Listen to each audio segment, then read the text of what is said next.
السلام علیکم ناظرین، احمد رانا ویوز میں آپ کو خوش آمدید کہتا ہوں، اور اس امید کے ساتھ آپ جہاں بھی ہوں خیر و عافیت سے ہوں اور اللہ پاک آپ پر اپنا رحم و کرم رکھے، آمین۔ آج کی اس ویڈیو میں ہم بات کریں گے پاکستان کے اس کیس کے حوالے سے جس حوالے سے آج کل آپ سن رہے ہیں کہ پاکستان ریکارڈ ایک کیس جیت گیا ہے،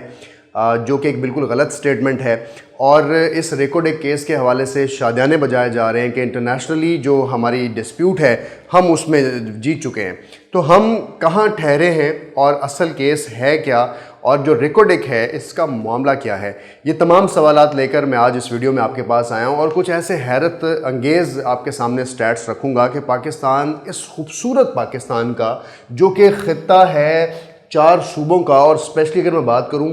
بلوچستان کی، تو اتنا زرخیز علاقہ ہے، اور اس خوبصورت پاکستان کا جو سودا کیا گیا ہے انٹرنیشنل مارکیٹس میں، اور کس طرح سے اپنے انٹرسٹ کو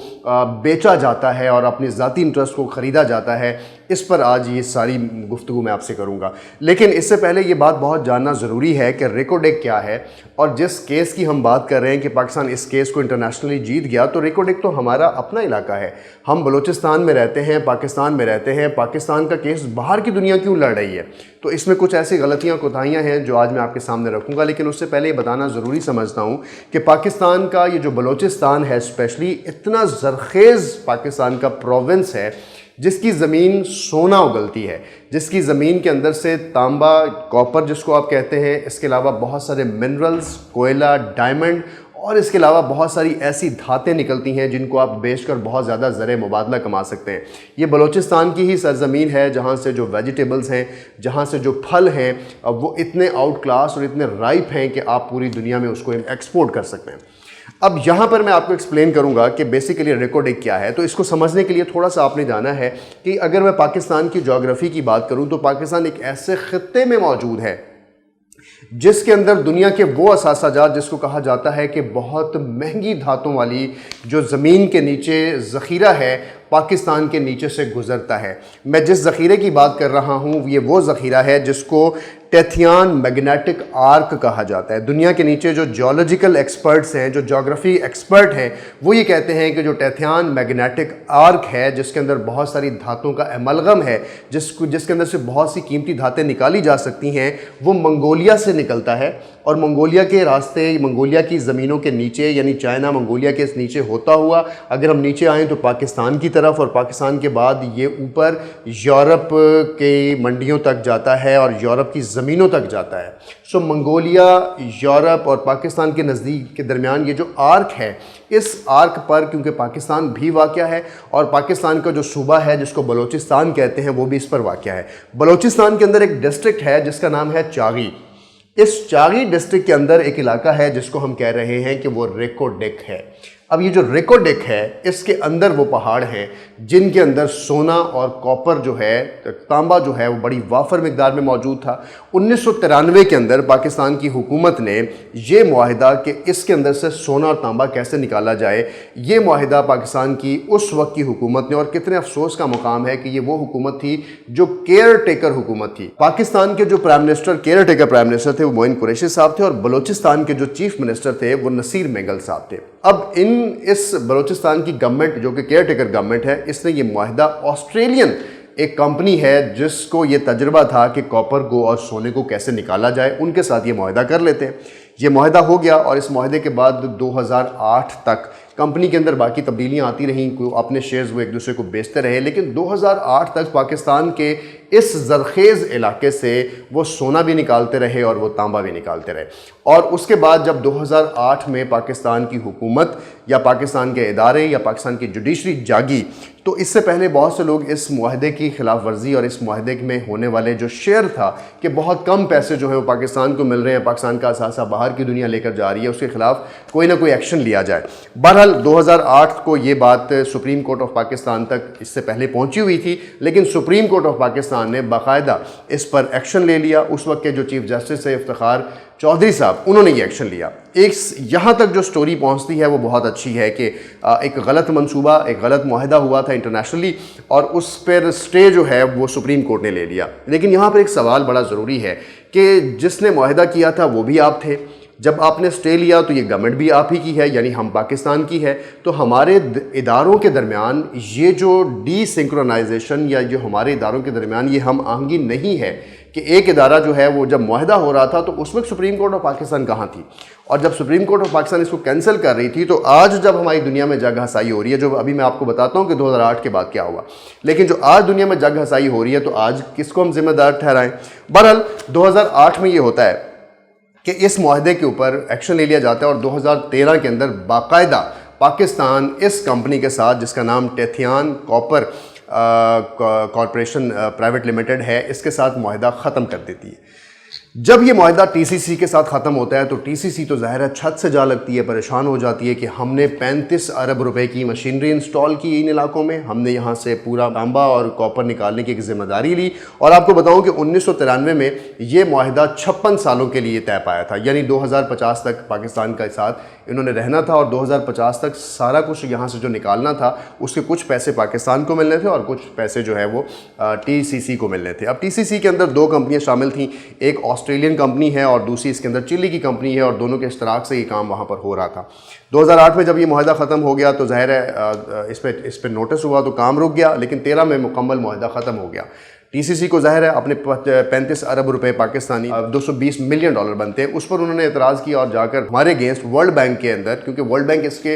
کے انویسٹمنٹ اور ان کی گارنٹیز میں انوالو تھا، تو ورلڈ بینک کا ایک سب ادارہ ہوتا ہے جس کو کہا جاتا ہے international centre for settlement of investment dispute, اس نے پاکستان کی ہیئرنگ کی، اور ٹی سی سی نے یہ کیس پاکستان کے کیونکہ خلاف کیا تھا اور کہا تھا کہ میری انویسٹمنٹ جو ہے وہ غلط ہو گئی اور آپ ایسے معاہدے کینسل نہیں کر سکتے، کیونکہ ہم ایک لانگ ٹرم پلان کے ساتھ اس کام میں تھے۔ تو کیا ہوا کہ باقاعدہ پاکستان کو اس میں پنش کیا گیا اور کہا گیا کہ ٹھیک ہے یہ معاہدہ کینسل ہو گیا کیونکہ آپ کی سرزمین ہے، آپ پاکستان کے مالک ہیں، لیکن جس کمپنی کے ساتھ آپ نے معاہدہ کینسل کیا ہے یہ آپ کی غلطی ہے، تو آپ کی بیڈ گورننس، بیڈ مینجمنٹ، 1993 کی گورنمنٹ، موجودہ سپریم کورٹ اور تمام اداروں سب کے اوپر ایک پاکستان ریاست کے اوپر ایک الزام کے طور پر انہوں نے کہا کہ ہم آپ کو پنش کرتے ہیں اور آپ کے اگینسٹ 5.97 بلین ڈالر یعنی 6 بلین ڈالر کا انہوں نے پاکستان کو جرمانہ کر دیا۔ اب 6 بلین ڈالر کا جرمانہ بہت بڑی رقم تھی، یہ وہ رقم ہے جو پاکستان بڑی مشکل سے اس اکنامک کرائسس میں دے سکتا ہے۔ پاکستان اس کی لیٹیگیشن میں چلا گیا کہ ہم یہ رقم نہیں دے سکتے کیونکہ یہ معاہدہ جنہوں نے کیا تھا وہ کرپٹ تھے اور اب ہم دودھ کے دھلے حکمران آ گئے ہیں، تو اب ہم یہ رقم نہیں دے سکتے۔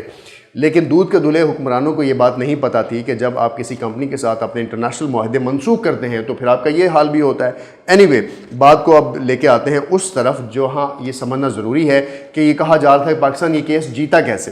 پہلا کیس جو میں نے آپ کو بتایا کہ پاکستان کے اوپر 5.97 بلین ڈالر یعنی 6 ارب ڈالر کا پاکستان کو ہرجانہ ہو چکا ہے۔ اب اس طرف آتے ہیں کہ جو 6 بلین ڈالر کا زہر ہے پاکستان کے اوپر ہرجانہ ہو گیا، اب کیا ہوا؟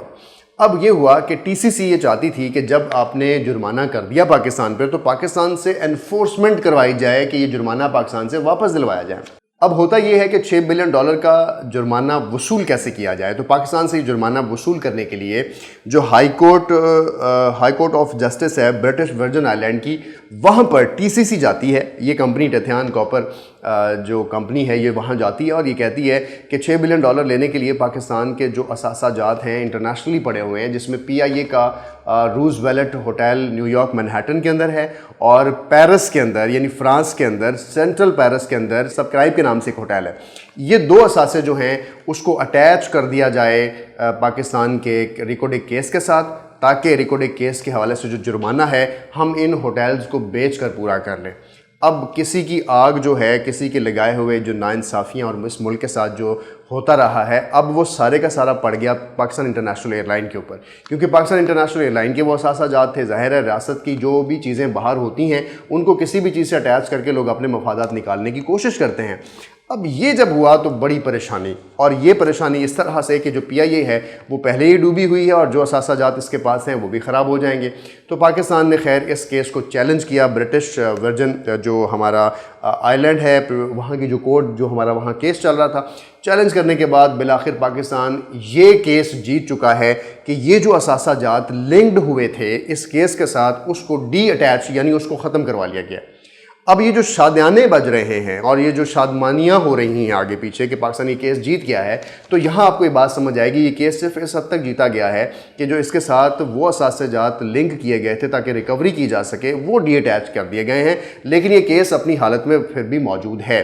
آپ کو $6 بلین کی ادائیگی جو ہے وہ ابھی بھی ٹی سی سی کو کرنی پڑے گی۔ پاکستان اس کیس کو سٹے میں لے گیا ہے، اس کیس کی لیٹیگیشن ابھی چل رہی ہے، یہ کیس ابھی آگے چلے گا، لیکن یہ معاہدہ ہمیں پورا